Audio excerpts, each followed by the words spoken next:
Praise the Lord.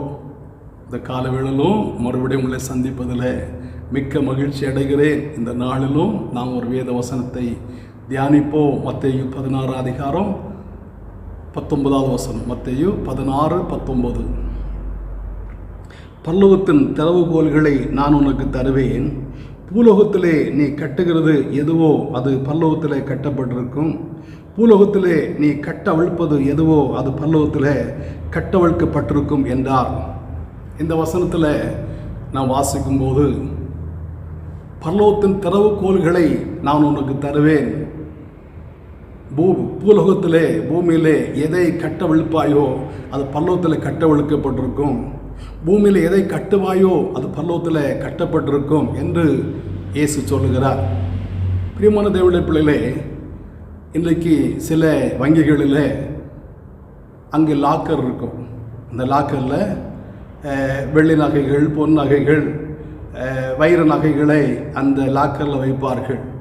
பொது ஜனங்கள் அவருடைய வீட்டில் நகைகளை வைப்பதற்கு பயந்து அந்த வங்கிகளில் லாக்கரில் அந்த நகைகளை வைத்திருப்பார்கள். அந்த லாக்கருடைய திறவுகோல், அந்த சாவி இந்த கஸ்டமர் கையில் இருக்கும். பாருங்கள், வங்கிகளில் லட்சக்கணக்கான கோடிக்கணக்கான ரூபாய்கள் இருக்கும். லட்சக்கணக்கு கோடிக்கணக்கான ரூபாயுடைய மதிப்பிலான தங்க நகைகள், வைர நகைகள், வெள்ளி நகைகள் இருக்கும். ஆனால் அந்த வங்கியுடைய திறவுகோல் இவருடைய கரங்கள் இருக்கும்.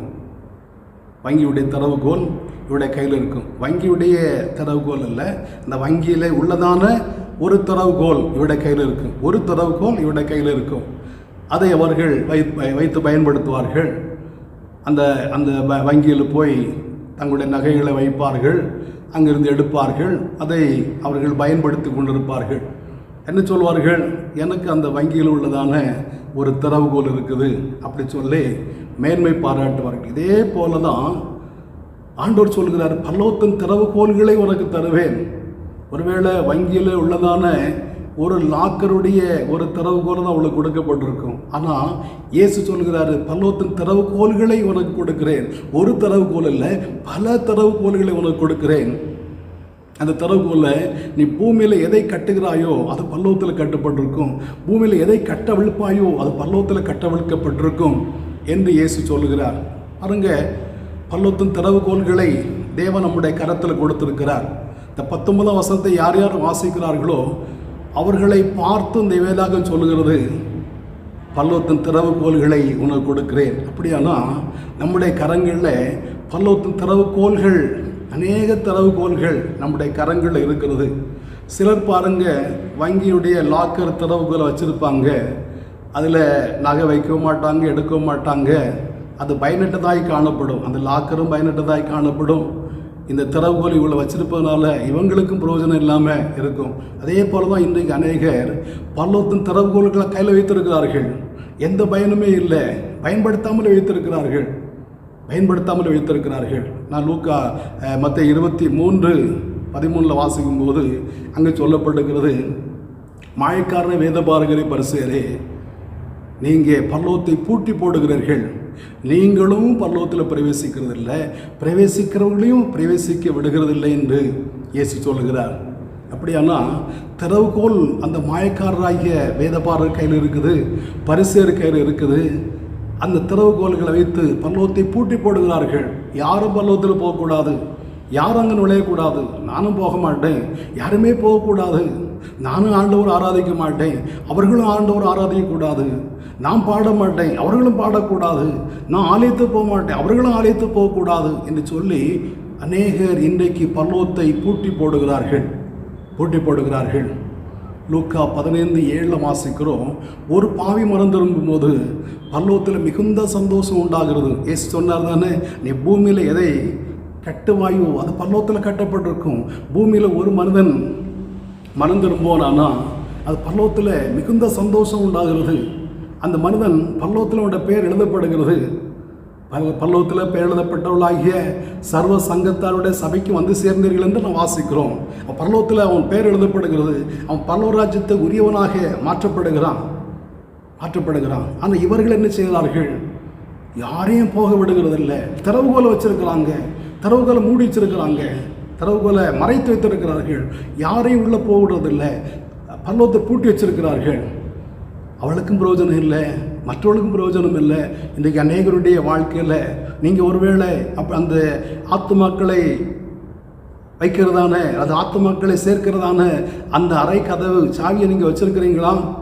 எத்தனை ஆத்துமாக்களை அந்த பொக்கிஷத்தில் அல்லது அந்த பல்லவத்தில் சேர்த்திருக்கிறீங்க?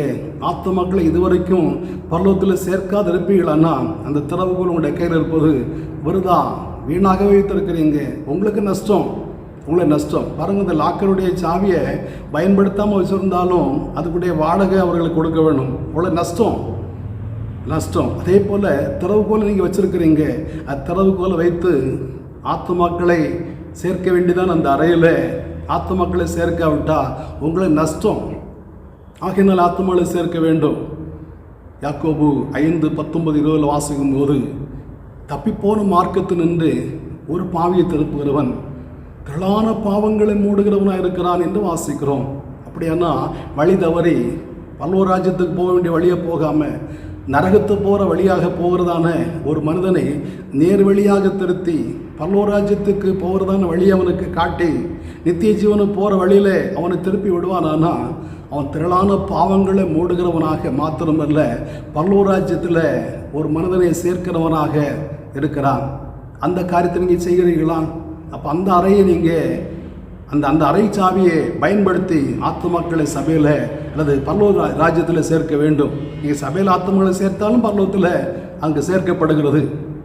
பூமியில் எதை கட்டுகிறீர்களோ அது பல்லவத்தில் கட்டப்பட்டிருக்கும். நீங்கள் சபையில் ஆத்துமாக்களை அழைத்து கொண்டு வந்தால் பல்லவத்தில் ஆத்துமாக்கள் சேர்க்கப்படுகிறார்கள். உங்களுடைய அறை சாவியை நீங்கள் சரியாக பயன்படுத்துகிறீங்க. ரெண்டாவது, லூக்கா 6:10, மத்தேயு 5:20 வாசிக்கும் போது அங்கே சொல்லப்படுகிற உங்களுடைய பொக்கிஷம் எங்கே இருக்கிறதோ அங்கேயே உங்களுடைய இருதயம் இருக்கிறது. பல்லவத்தில் உங்களுடைய பொக்கிஷத்தை சேர்த்து வையுங்கள்.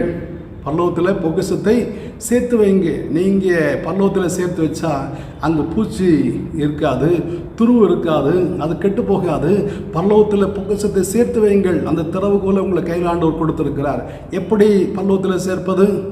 பவுல் பிலிப்பியர் எழுதுகிறாரு, நீங்கள் கொடுத்து அனுப்பினது சுகந்த வாசனையாக நான் பெற்றுக்கொண்டேன், உபகாரத்தை நான் நாடாமல் உடைய கணக்கு பெருகும்படிக்கு என்று சொல்லுகிறார். அப்படியானா பவுல் சிறைச்சாலையில் இருந்தபோது அது பவுலுக்கு சில பொருள் உதவிகளை பிலிப்பி சபையார் செய்தார்கள். அப்பொழுது சொல்கிறாரு, அது பல்லவத்தில் உங்களுடைய கணக்கு பெருகும்படிக்கு என்று சொல்லுகிறார். இப்போ நம்ம ஊழியர்களுக்காக பல்லவ ராஜ்யத்தின் கட்டுமானத்துக்காக அல்லது சுவிசேஷ ஊழியத்தின் வேலைக்காக ஜனங்களை ஆதாயப்படுத்துவதற்காக நம்ம செய்வது எல்லாமே பல்லவ கணக்கில் போய் சேர்கிறது. ஏழைக்கு கொடுப்பது பல்லவ ராஜ்யத்தில் நம்முடைய கணக்கில் போய் சேர்கிறது. ஏழைக்கு இறங்குறவன் கர்த்தருக்கு கடன் கொடுக்கிறான். அவன் கொடுத்த தேவன் அவனுக்கு திரும்ப கொடுப்பார். இந்த சிறியவன்கள் எதை செய்தீர்கள் அதை எனக்கே செய்தீர்கள் என்று இயேசு சொல்லுவார். அப்போ ஏழைக்கு கொடுப்பது, எளியவர்களுக்கு கொடுப்பது நம்முடைய கணக்கில் அங்கே போய் சேருகிறது. அந்த பொக்கிஷ அறையை நம்ம திறந்து அங்கே பொக்கிஷத்தை சேர்த்து வைக்கிறோம். அங்கே ஏழைக்கு தான் கொடுத்தோம், இந்த கணக்கு அங்கே போய் சேருது. இங்கே ஆலய பணிக்காக கொடுத்தோம், அந்த கணக்கு பல்லவத்தில் போய் சேருகிறது. அப்போ அந்த பொக்கிஷ அறை நிறைந்து கொண்டு இருக்கிறது. எத்தனை பேருடைய பல்லோக பொக்கிஷத்தில் பொக்கிஷம் சேர்ந்து கொண்டு இருக்கிறது? அநேகர் அந்த சாவியை மூடி வச்சிருக்கிறாங்க, மறைத்து வைத்திருக்கிறாங்க, அதை பயன்படுத்தாமல் வச்சிருக்கிறாங்க. நஷ்டம் உங்களுக்கு தான், நஷ்டம் உங்களுக்கு தான். இன்னும் அநேக சாவிகள் நம்ம கையில் இருக்குது. பாருங்கள், இயேசு சொல்லுகிறாரு, என் நாமத்து நிமித்தம் உங்களை நிந்தித்து இல்லாத வார்த்தைகளை பொய்யாய் சொல்வார்களானா சந்தோஷப்பட்ட களி கூறுங்க, பல்லவத்தினோட பலன் மிகுதியாக இருக்குது. இப்போ தேவ நாமத்தை நிமித்தம் நீங்கள் நிந்திக்கப்படுவீர்களானா பல்லவத்தில் அந்த அறையில் உங்களுக்கு பலன் மிகுதியாக இருக்குது. ஆண்டவருக்காக நிந்தனை கேட்கணும், ஆண்டவருக்காக பாடுகள் அனுபவிக்கணும். ஆண்டோட நாமத்து நிமித்தம் மற்றவர்கள் நம்ம ஏசுனா திட்டுனா நமக்கு தீமை செய்தான் அந்த கணக்கு பல்லவத்தில் இருக்குது. ஐயோ என்னை கெட்ட வார்த்தை பேசிட்டான், அவன் என்ன ஆகாத வார்த்தை சொல்லி திட்டான், அப்படி சொல்லி நம்ம சோர்ந்து போவோமானா அல்லது அவளோட சண்டைக்கு போவோமானா பல்லவத்தில் நமக்கு பலன் இல்லை. பல்லவத்தில் நமக்கு பலன் இல்லை. பல்லவத்தில் பலன் சேர வேண்டுமானா தேவ நாமத்து நிமித்தம், ஆண்டவரை ஏற்றி கொண்டது நிமித்தம், இயேசுவை ஆராதிக்க நிமித்தம் 4 பேர் நம்ம திட்டணும். 4 பேர் நமக்கு எதிராக பலவிதமான வார்த்தைகளை பேச வேண்டும். இப்படி பேசும்போது பரலோகத்தில் நமக்கு பலன் மிகுதியாய் காணப்படுகிறது. இன்னும் பரலோகத்தில் நமக்கு சுதந்திரம் இருக்குது, பரலோகத்தில் நமக்கு பொக்கிஷம் இருக்குது, இப்படி அநேக காரியங்கள் இருக்குது. அந்த திறவுகோல்கள் எல்லாம் தேவன் நம்முடைய கையில் கொடுத்திருக்கிறார். அந்த திறவுகோல்களை சும்மா வைத்து கொண்டிராதபடி அதை பயன்படுத்தி அப்பப்போ பரலோக அந்த திறவுகோல்களை பயன்படுத்தி ஆத்துமாக்களை பரலோகத்தில் சேர்க்கணும். நம்முடைய பொக்கிஷத்தை பரலோகத்தில் சேர்க்க வேண்டும். நமக்கு பலன் பெருகும்படிக்கு மற்றவர்கள் நம்ம ஏசும்போது அமைதியாக இருக்க வேண்டும். ஒரு கன்னத்தில் அடித்த அடுத்த கன்னத்தை காட்டிட்டு அமைதியாக இருக்கணும். நமக்கு அங்கே சுதந்திரம் இருக்குது. இவைகளெல்லாம் அப்பப்போ போய் விசிட் பண்ணணும். விசிட் பண்ணாமல் இருந்தால் பயனற்றவர்களாய் காணப்படும். இந்த வார்த்தையை கேட்கிற உங்களுடைய வாழ்க்கையில் திறவுகோல்களை வைத்திருக்கிறீங்க. எத்தனை பேர் பயன்படுத்துகிறீங்க? பயன்படுத்தப்படாத திறவுகோல்களாய் காணப்படுகிறதா? பயன்படுத்தாமல் இருப்பீங்களான்னா நஷ்டம் உங்களுக்கு தான். அவைகளை பயன்படுத்த தேவன் நமக்கு கிருபை தரும்படி ஜெபிப்போமா? நல்ல பிதாவே, நன்றியோடு துதிக்கிறோம். இந்த கால வேளையிலும் எங்களோட பேசினிருப்பா. பரலோகத்தின் திறவுகோல்களை உனக்கு தருவேன் என்பதாக ஆண்டவரே உமக்கு எங்களுடைய கரங்களில் பரலோக திறவுகோல்களை தந்திருக்கிற ஆண்டவரே, ஆத்துமாக்களை ஆண்டவரே பரலோக ராஜ்யத்தில் சேர்க்கக்கூடியதான திறவுகோலை தந்திருக்கிறப்பா.